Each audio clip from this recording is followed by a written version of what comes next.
Hello hello hello. Welcome to my YouTube channel. 1912 एक ऐसा जहाज बनाया गया जिसे दुनिया का सबसे सुरक्षित जहाज कहा गया। लोगों को विश्वास था कि इसे भगवान भी नहीं डुबा सकते। लेकिन सिर्फ 4 दिन बाद वही जहाज अटलांटिक महासागर में डूब गया। 1,500 से ज्यादा लोग मारे गए। लेकिन सवाल यह है, क्या आरएमएस टाइटैनिक सच में सिर्फ एक आइसबर्ग से टकराने की वजह से डूबा था, या फिर इसके पीछे छुपे थे मानवीय गलतियां, कॉरपोरेट लालच और कुछ ऐसे रहस्य जिन पर आज भी बहस होती है। आज हम जानेंगे टाइटैनिक की पूरी कहानी और उन थ्योरीज को जो इस हादसे को दुनिया का सबसे मिस्टेरियस डिजास्टर बनाती हैं। 1900 की शुरुआत में दुनिया तेजी से बदल रही थी। इंडस्ट्रियल रेवोल्यूशन अपने पीक पर थी। नई टेक्नोलॉजी, बड़े बड़े इन्वेंशंस और देशों के बीच कंपटीशन। एक कंपनी थी, व्हाइट स्टार लाइन। उसे दुनिया का सबसे लक्सुरियस और सबसे बड़ा जहाज बनाना था। और तब पैदा हुआ टाइटैनिक। टाइटैनिक सिर्फ एक जहाज नहीं था, यह अमीरी, ताकत और मॉडर्न टेक्नोलॉजी का सिंबल था।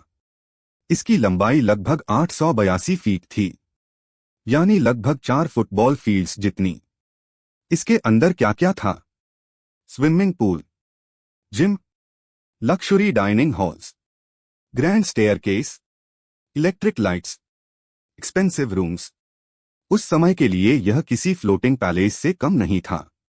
लेकिन सबसे बड़ा दावा था, यह जहाज अनसिंकेबल है, यानी इसे डुबाना लगभग इम्पॉसिबल है। क्यों? क्योंकि इसमें वाटर टाइट कंपार्टमेंट्स लगाए गए थे। अगर जहाज का एक हिस्सा डैमेज हो भी जाए तो बाकी हिस्सा उसे अफ्लोट रखेगा। कम से कम थ्योरी यही कहती थी। 10 अप्रैल 1912 टाइटैनिक इंग्लैंड के साउथहैम्पटन पोर्ट से रवाना हुआ। उसका डेस्टिनेशन था न्यूयॉर्क। जहाज में लगभग 2,200 लोग थे। इनमें दुनिया के कुछ सबसे अमीर बिजनेसमैन भी शामिल थे।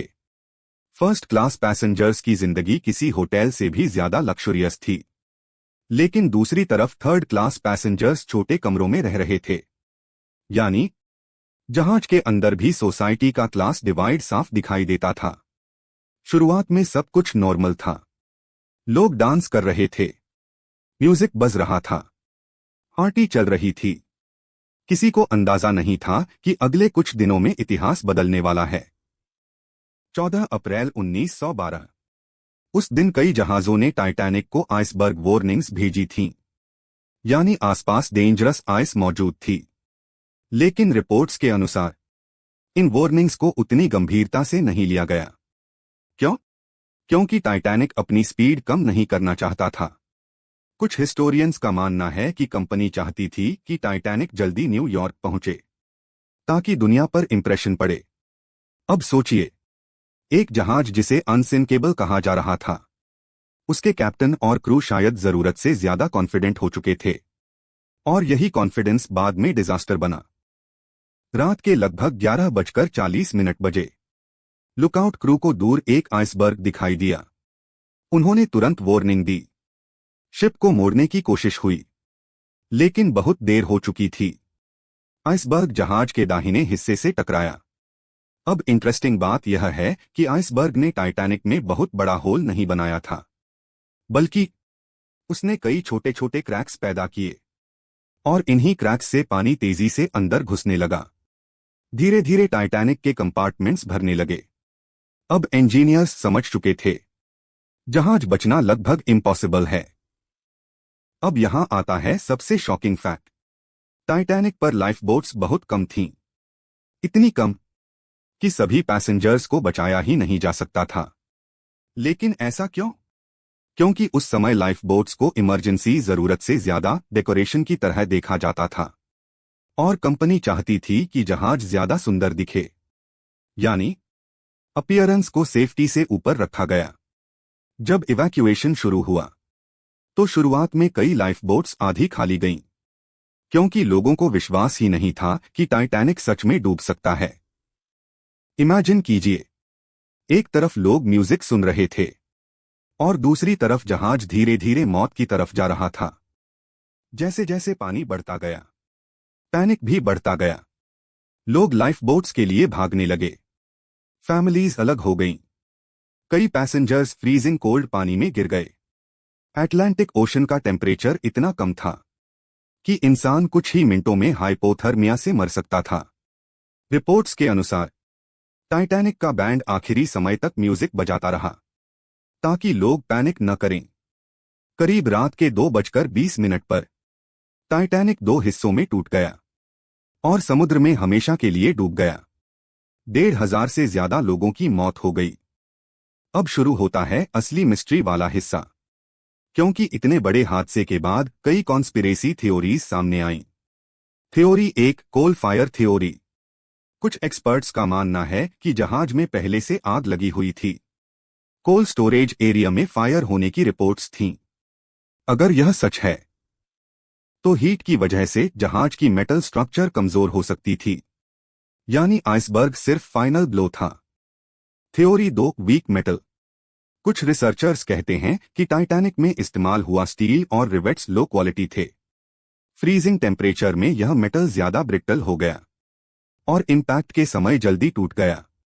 अगर स्ट्रॉन्गर मटेरियल इस्तेमाल होता तो शायद नुकसान इतना बड़ा नहीं होता। Theory 3, the ship swap theory. यह सबसे फेमस कॉन्स्पिरेसी थ्योरी है। इसके अनुसार असल में जो जहाज डूबा वह टाइटैनिक नहीं बल्कि उसका सिस्टर शिप ओलंपिक था। क्लेम यह किया जाता है कि ओलंपिक पहले डैमेज हो चुका था और इंश्योरेंस मनी पाने के लिए शिप्स को सीक्रेटली स्वैप किया गया, लेकिन आज तक इसका कोई सॉलिड प्रूफ नहीं मिला। अधिकतर हिस्टोरियंस इस थ्योरी को फेक मानते हैं। हादसे के बाद कई दशकों तक टाइटैनिक समुद्र में गायब रहा। किसी को नहीं पता था कि उसका रेक कहाँ है। फिर 1985 में साइंटिस्ट रॉबर्ट बैलार्ड ने टाइटैनिक के रेक को खोज निकाला, लगभग 12,500 फीट की गहराई में।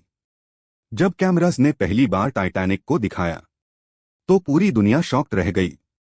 वह जहाज जो कभी लक्जरी और पावर का सिंबल था, अब समुद्र के अंधेरे में टूटा हुआ पड़ा था।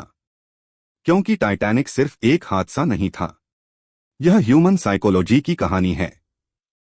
ओवर कॉन्फिडेंस, ग्रीड, टेक्नोलॉजी पर ब्लाइंड ट्रस्ट, सेफ्टी को इग्नोर करना। टाइटैनिक हमें याद दिलाता है कि चाहे टेक्नोलॉजी कितनी भी एडवांस हो जाए, नेचर हमेशा ज्यादा पावरफुल रहेगा। और शायद इसी वजह से 100 साल बाद भी लोग टाइटैनिक के बारे में जानना चाहते हैं। तो क्या टाइटैनिक सिर्फ एक एक्सीडेंट था, या फिर यह इंसानी घमंड और गलत फैसलों का रिजल्ट था? आपकी क्या ओपिनियन है? कमेंट करके जरूर बताइए। अगर आपको ऐसी डीप डॉक्यूमेंट्री वीडियोस पसंद हैं तो वीडियो को लाइक करें, चैनल सब्सक्राइब करें और बेल आइकन दबाना मत भूलिए, क्योंकि अगली कहानी शायद टाइटैनिक से भी ज्यादा मिस्टीरियस होगी।